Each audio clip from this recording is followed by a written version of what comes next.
नेपाल के लोगों ने एक जबरदस्त काम किया है और वो काम ये है कि ग्रेटर नेपाल का एक नया नक्शा जारी किया है। आप सबको पता है कि पनिंद्रा नेपाल ग्रेटर नेपाल की तहरीक नेपाल से लेके पूरी दुनिया में चला रहे हैं। इस टाइम पनिंद्रा नेपाल ने ग्रेटर नेपाल का एक नया नक्शा जारी किया है। आज इस वीडियो को देखेंगे और आपके साथ शेयर करेंगे और आपको बताएंगे कि पनिंद्रा नेपाल ने किस तरीके से ग्रेटर नेपाल का ये नया नक्शा जारी किया है, इस नए नक्शे में क्या है और क्या क्या हो सकता है आने वाले दिनों में इस ग्रेटर नेपाल के नए नक्शे के आने के बाद। आइए आज की वीडियो को करते शुरू।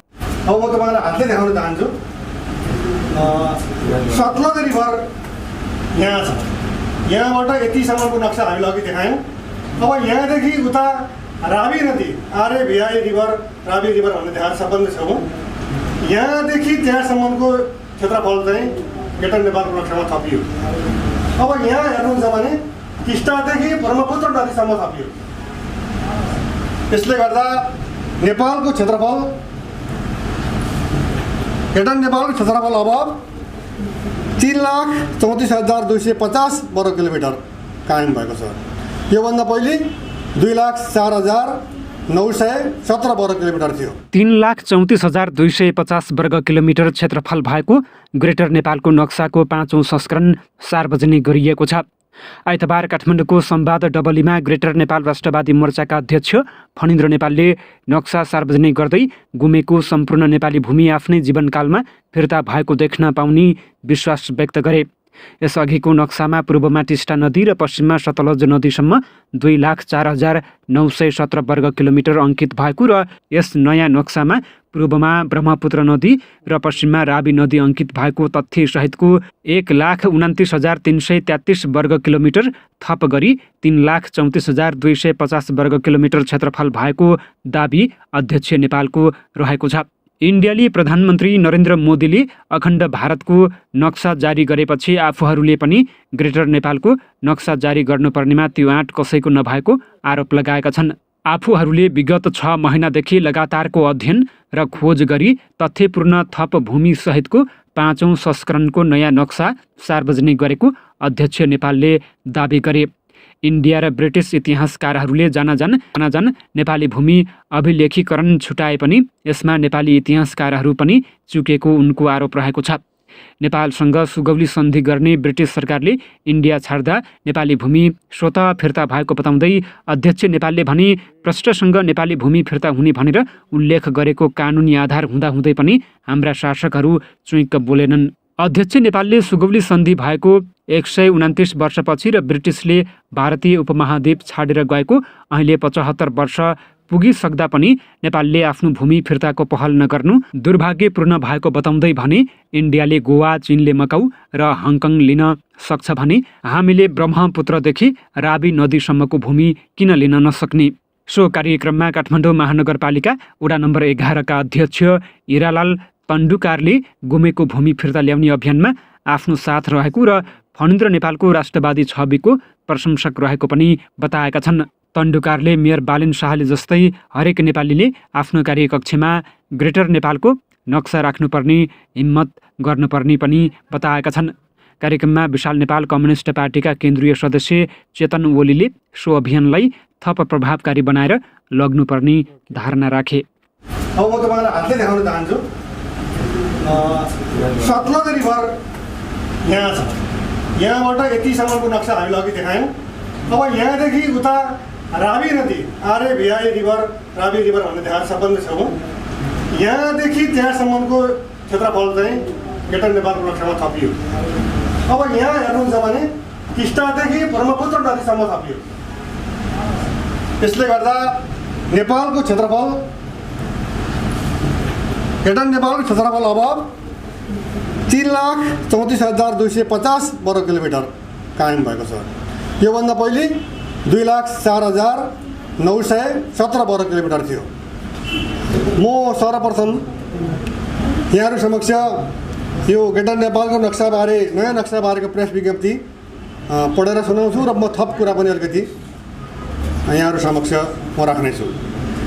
नेपालको इतिहासप्रति हामी किन गौरव गर्छौँ भने हाम्रा वीर पुर्खाले हामीलाई गौरवशाली इतिहास छाडेर गएका थिए।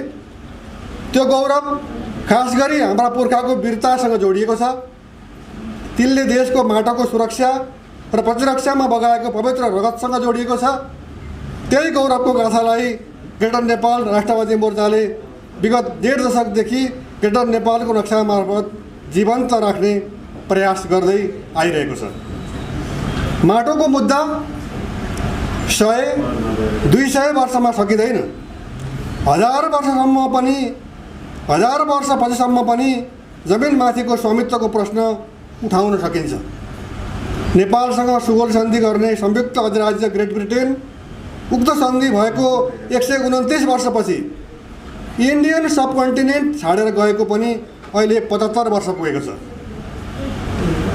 ब्रिटेनले उपनिवेशमा राखेको नेपालको भूमिमा इन्डियाले पुनः उपनिवेश कायम गरेको पनि त्यति नै वर्ष पुगेको छ। तर नेपाल र इन्डिया बीच 1950 जुलाई 31 मा भएको नेपाल इन्डिया शान्ति तथा मैत्री सन्धिको धारा 8 अनुसार सुगौली सन्धि रद्द भई नेपालको सिमाना सुगौली सन्धि पूर्वकै अवस्थामा पुगिसकेको तथ्य दिनको घाम जत्तिकै छर्लङ्ग छ। यसैका आधारमा ग्रेटर नेपाल राष्ट्रवादी मोर्चाले आज मिति 2024 जुन 2 तारिकका दिन ग्रेटर नेपालको नक्साको 5औं संस्करण सार्वजनिक गर्दैछ। ग्रेटर नेपालको नक्साको यो 5औं संस्करण ऐतिहासिक तथ्य र अभिलेखमा आधारित रहेर तयार पारिएको समुद्रगुप्तको अलाहाबाद प्रशस्तिमा नेपालको पूर्वी सिमाना असमको कामरूपसम्म भएको उल्लेख इन्डियाली इतिहासविदहरूले गरेका छन् भने ग्रेटर नेपालको पश्चिमतर्फको सिमाना रावी नदी हो भन्ने कुरा डेभिड अप्टरलोनी र बडाकाजी अमरसिंह थापा बीच 1815 मे 15 मा भएको एक सम्झौतामा उल्लेख भएको पाइन्छ। दक्षिणतर्फको सिमाना निर्क्यौल गर्न अझै खोज अनुसन्धान गर्नुपर्ने देखिन्छ। आजको मिति जुन 2 2024 मा 3,34,250 वर्ग किलोमिटर क्षेत्रफल भएको ग्रेटर नेपालको नक्साको 5औं संस्करण सार्वजनिक गरिएको छ। पछि प्राप्त हुने तथ्य र अभिलेखका आधारमा यसका नयाँ संस्करणहरू प्रकाशित हुँदै जानेछन्। इन्डियाको सरकारले नेपालको भूमि समावेश गरी काल्पनिक मनोगणन्ते र अतिरञ्जित अखण्ड भारतको नक्सा विश्वव्यापी गरेका सन्दर्भमा तथ्यमा आधारित ग्रेटर नेपालको नक्सा सार्वजनिक गर्नु इन्डिया विरुद्ध पौठाजोरी खेल्नु वा चुनौती दिनु होइन, यो केवल नेपाल पक्षधर्ता हो। धन्यवाद। नेपालको इतिहासको एउटा कमजोर पक्षमा आज तपाईहरु समक्ष राख्दैछु। त्यो के भने नेपालको इतिहासमा के भनियो भने नेपाली सेना लड्दै लड्दै काङ्गडा पुग्यो। काङ्गडामा 3.5 वर्ष लड्यो। तर काङ्गडाका राजा संसार चन्द र पन्जाबका महाराजा पन्जाब केसरी रणजीत सिंहको संयुक्त फौजसँग नेपाली सेनाको लडाईँ हुँदाखेरि नेपाली सेना हार्यो र फर्किएर सतलज नदीको पूर्वपट्टि आएर बस्यो। नेपालका इतिहासकारहरू यसैलाई विश्वास गरेर बसे। तर नेपाल अङ्ग्रेज लडाईँ हुँदाखेरि लडाईँको परिणामस्वरूप हामीले काली नदीदेखि रावी नदीसम्मको क्षेत्र गुमायौँ।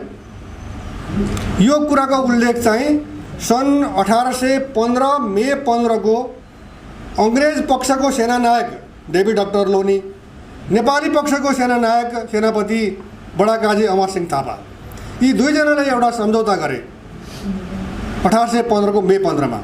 त्यो सम्झौता अनुसार चाहिँ नेपालले काली नदीदेखि पश्चिममा रावी नदीसम्मको क्षेत्र छोड्नु पर्यो।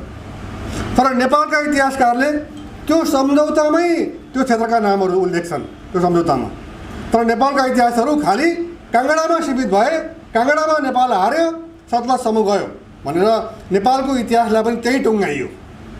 र त्यो इतिहासलाई सच्याउने एउटा अवसरका रूपमा पनि मैले लिएको छु। किनभने तपाईहरुले चाहिँ सन् 1815 को मे 15 मा भएको डेभिड अप्टरलोनी र अमरसिंह थापाका बीचको जुन सम्झौता हो, त्यो सम्झौता हेर्नुभयो भने पश्चिममा नेपाल त्यति बेलै त्यहाँसम्म रहेछ भन्ने कुरा प्रष्ट हुन्छ। तर यो कुरालाई अहिलेसम्म लुकाइयो। अङ्ग्रेज पक्षले पनि लुकायो, इन्डियाका इतिहासकारहरूले पनि लुकाए, नेपालका इतिहासकारहरूले पनि थाहा पाएनन्। र त्यो कुरा चाहिँ ग्रेटर नेपाल राष्ट्रवादी मोर्चाले विगत 6 महिनाभन्दा बढी लामो समय लगाएर खोजबिन गर्दाखेरि यो तथ्य फेला पर्यो। र मैले आफ्नो विज्ञप्तिमा भनेको छु समुद्रगुप्तको अभिलेखमा नेपालको पूर्वी सिमाना कामरूप कामाख्या, तपाईँहरूले सुन्नुभएको होला, कामाख्या मन्दिरको नाम त्यो चाहिँ ब्रह्मपुत्र नदीको किनारमा उत्तरपट्टि छ र त्यहाँसम्म नेपालको क्षेत्र थियो र यो कुरा चाहिँ हामीले बिर्सनु हुँदैन। तो ग्रेटर नेपाल के लिए रिसेंटली टाइम पे नेपाल ने काफी ज्यादा इकदाम उठाया है और आप लोगों के साथ में शेयर करता रहता हूँ। पनिंद्रा नेपाल के वो बंदे हैं जो इस टाइम पे ग्रेटर नेपाल की तहरीक को पूरी दुनिया में उठा के रखा हुआ है, बल्कि ये अभी से नहीं बल्कि 2015-16 से ग्रेटर नेपाल के लिए आवाज उठा रहे हैं। लास्ट ईयर 2023 में भी पनिंद्रा नेपाल ने एक नया मैप जारी किया था और कुछ मैप्स को स्कूल में भी दिखाया, बट ये नया मैप है आप लोगों ने देख के इसमें कई सारी चीज ऐसी है जो पिछले मैप्स में मिस हो गई थी, मैप पे डिटेल के साथ बताई गई है और बतानी चाह रही थी कि भाई ग्रेटर नेपाल क्या है। देखिए ग्रेटर नेपाल वो है जिसपे नेपाल क्लेम करता है, ना ये सिर्फ 3 इलाके नहीं है बल्कि नेपाल का एक बड़ा एरिया है। उन 3 इलाकों के ऊपर अगर क्लेम है वो तो है, वो इलाके तो बाद की बात है, बट उससे पहले एक बड़ा इलाका, एक बहुत बड़ी जमीन है जिसके ऊपर नेपाल क्लेम करता है, जिसमें उत्तर प्रदेश और बहुत सारी जगहें आती है, असम के भी कई सारे एरिया आते हैं, जिसके ऊपर नेपाल क्लेम करता है कि ये सारी ग्रेटर नेपाल की थी। और 1947 में जब इंडिया आजाद हो रही थी तब भी धोखा किया गया था नेपाल के साथ, और 1947 से पहले 1816 की संधि में भी नेपाल के साथ धोखा किया गया था। कहा गया था कि नेपाल को ये सारी जगहें वापसी देंगे और अभी तक नेपाल को ये सारी जगहें वापसी नहीं दी गई। यही चीज है जिसकी वजह से नेपाल के लोग अब ग्रेटर नेपाल के लिए जगह जगहों पे आवाज उठा रहे हैं। कुछ दिन पहले मैंने आप लोगों के साथ एक रिपोर्ट शेयर किया था और आप लोगों को बताया था जिसमें ग्रेटर नेपाल के लिए आवाज उठाने के लिए इंडिया में भी आवाज उठाई गई थी। और अब जो है वो अब मोदी की भी हुकूमत चली गई है और अब जो है वो आने वाले दिनों में पता चलेगा कि क्या किसकी हुकूमत आनी है। अगर इंडिया में मोदी के अलावा किसी की हुकूमत आती है तो फिर ये नेपाल के लिए बेस्ट अपॉर्चुनिटी हो सकती है ग्रेटर नेपाल की जमीनों को लेने के लिए और ग्रेटर नेपाल को लेने के लिए। वीडियो अगर अच्छी लगी है तो लाइक शेयर और सब्सक्राइब आप लोग लाजमी कर सकते हैं और इस नए नक्शे को लाइक लाजमी कर सकते हैं आप लोग।